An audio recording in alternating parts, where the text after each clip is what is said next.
संजनार सासु हेमलता जेतिकी खराब सासु थिला सेतिकी ही भल माँ थिला। ता बहु उपरे तो से सब बेले रागिकी रहुथिला किंतु ता झियो उपरे से स्नेह अजाड़ी देउथिला।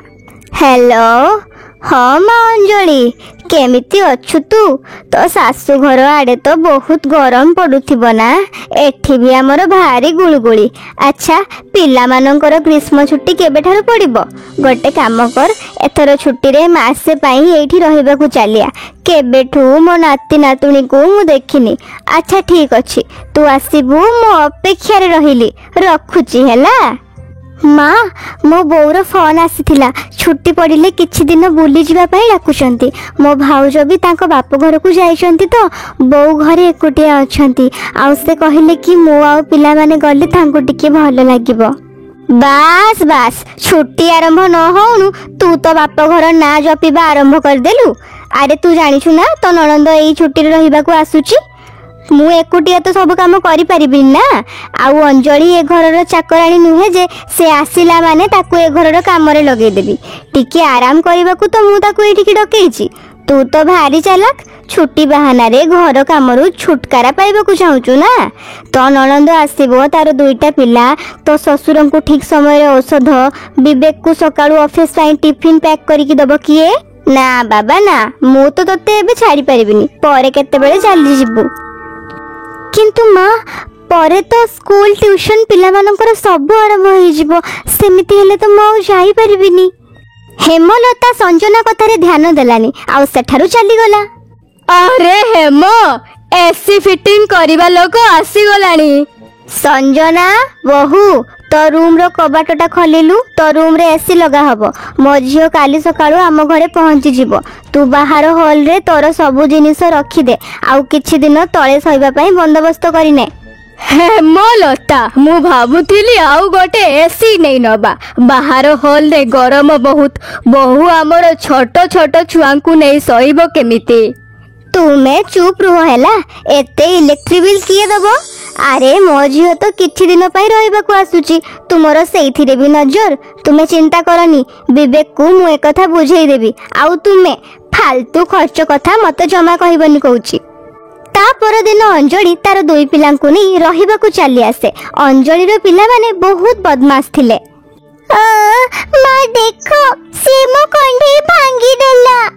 किछि कथा नहीं पूजा मीनू भी तो तोर सान भौणी ना खेलु खेलु भूल रे भांगी जाइथिबो। मु तोते आउ गोटे किनि देबी ठीक अछि। माई मते मैंगो खाइबार अछि दियो ना। माई मते भी मैंगो जूस पीबार अछि। मामा मते भी पीबार अछि। मां मते भी मैंगो काटिकी खाइबाकू दियो ना। माँ पिला माने आंबो खाइबा को जिद करूचंती किंतु घरे तो मात्र गोटी आंबो अछि। मु भाबुथिली आपन को पुओ को फोन कर दी थांती दुकान रो आसिला बेले आंबो नहीं आसी थांते। अरे गोटे आंबो तो अछि ना सोनू को आधा मैंगो जूस करिकी दे दे आउ मीनू को आधा काटिकी दे दे। पूजा राजा परे खाइ देले हबनी। संजना बिचारी आउ कौन करि पारि थांता। से ता पिला मानकर मन को मारी ननंदर पिला माननकू आंबो अधा अधा बांटी देला। सोनू को मैंगो शेक बनेई की देला आउ मीनू को खाइबा को देला। जाको देखि पूजा और राजा दुखी होई गले किंतु संजना सेमाननकू बुझाइला। अरे देखो पिला माने मन दुख करंदिनी। संध्या बेल को बापा आसिले मु तांको तुम पई बहुत आंबो आनिबा को कहबी। जेते बेले तुमे माने अंजलि पीसी को घर को जाओ से भी तो तुमको केते कोन खाइबा को दियंती ना। सेमिति ही मु भी सोनू आ मीनू को आंबो खाइबा को देइची। एथिरे दुख करबार कोन अछि कुह? अरे भाउजो टिके रूम को आसी एसी लगेई देलो बहुत गरम लागुची। माँ आस तुमर फेवरेट सीरियल लगे देछि एसी हवा रे सांग होई बसी सीरियल देखिबा। आउ सुनो भाउजो टिके ठंडा ठंडा शरबत नहीं आसिलो पीबा को भारी इच्छा होची। आउ सुनो सकाळे बापा जो तरबुज आनिथिले ताकू भी काटी दबो मु खाइ नेबी। अच्छा माँ मु भाबुथिली राती को पूरी तरकारी बनैले केमिति होंता ता सहित किछि मिठा आइटम। सुनो भाउज तरकारी रे अधिक टिके आलू पकेइबो। मो पिला माने ना आलू तरकारी खाइबा को बहुत भल पांती। अरे तू चिंता करनी मु ताको आलू अधिक पकेइबा को कहि देबी। संजना तू सुनिलु ना एबे जा फटाफट राति खाइबार व्यवस्था करिने आउ अंजलि पाई सरबत आउ तरबुज बनै कि नहीं आ जा। असह्य गरम आउ गुळुगुळी रे भी पूरा दिन संजना घर काम रे लागी रहे आउ ता नणंद आउ सासु पूरा दिन एसी रे बसी गपुथिले। एबे तो अधा खरा छुट्टी बीती जाइथिला। संजना तुमे कहब जदि ताहले मु एई रूम रे भी गोटे एसी लगेई देबी।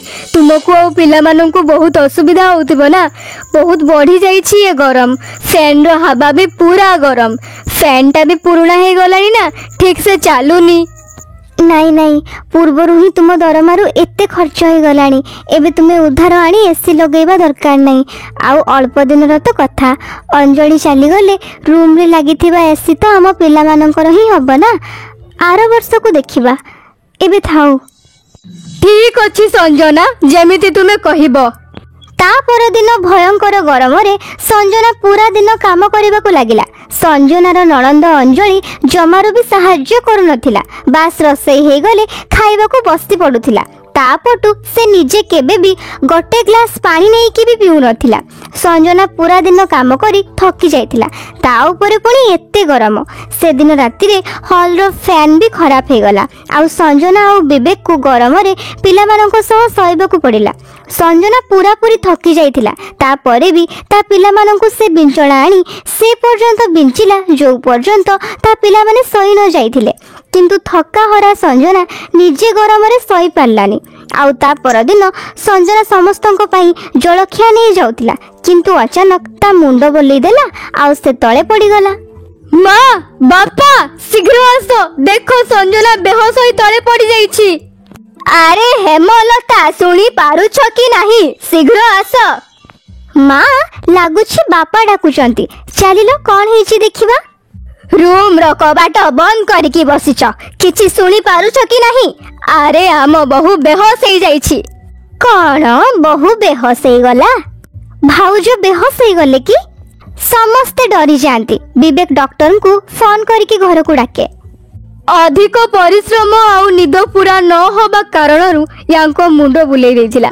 आगो जेमिति से पूरा पूरी रेस्ट नहीं पारिबे तांकर ध्यान रखिबे। आउ संजना मैडम आपण जेतिकी काम करि परिबे आपण सेतिकी करंतु। 7 रु 8 घंटा सुअंतु, अधिक पानी पियंतु, फ्रूट जूस सब किछि खांतु, नहेले आगो को एमिति होबो तो बहुत बड़ प्रॉब्लम हे जिवो। डाक्टर बाबू को कथा सुनी हेमलता और अंजलि मन बहुत खराब हुए। दुहिं को तांको भूल रो पश्चाताप हुए कि सतरे से माने संजना सहित बहुत खराब कले। विवेक एबे ही आउ गोटे नुआ एसी आने आउ बहु रूम रे लगा। राति रे मो बहु एसी रे सोइबो, जेमिति ताको भलो निद आसीबो। माँ गोटे काम करिबा, किछि दिन पई भाउजंकु तांको माँ घर को छाड़ी दबा। माँ पाखर बोली आसिले तांको मनटा हल्का हे जिवो। आउ भाउज भी तो कहउदिले ना तांको माँ एकुटिया अछंती बोली, तांको माँ को भी भलो लागिबो आउ पिला माने भी खुशी हेबे। हाँ एटा ठीक हबो। बहु तू काली ही तो बहु पाख को चली जा, आउ किछि दिन सेठी आराम रे रह। एठी मु आउ अंजलि सब किछि संभाली नबु। निज सासु और नणंदर एमिति परिवर्तित कमलवती व्यवहार देखी संजना आखिरे लुह आसी जाए। ता परदिन से ता पिला मानक सह ता माँ पाखक रहिबाकू चली जाए। विवेक ताकू नहीं छाड़ी दिए। आउ एपटे हेमलता और अंजलि घरर सब काम करती। हेमलता बुझी जाइथिला कि बहु और झियो मध्यरे भेदभाव करबा केते बड़ भूल कथा। जदि अंजलि बाप घर को रहिबाकू आसी पारुछि ताहले संजना भी तो ता माँ पाखक रहिबाकू जाई परिबो ना। वर्षरे थरुटिए ग्रीष्म छुट्टी आसे, जेतेबेले कि बहुटिए सब काम छाड़ी ता माँ बापा पाखकू रहिबाकू जाए। सेपटे संजना को देखी ता मांकर खुशीर ठिकଣା ही नथिला। एते दिन परे जाई से तांको झियो को देखुथिले। पिला माने भी तांको आई को देखी बहुत खुशी थिले। सेई दिन ठारू हेमलता निज बहु एवं झियो भितरे पातर अंतर करिबा छाड़ी देला। आउ ता पर ठारू समस्ते बहुत खुशी रे रहिबाकू लागिले।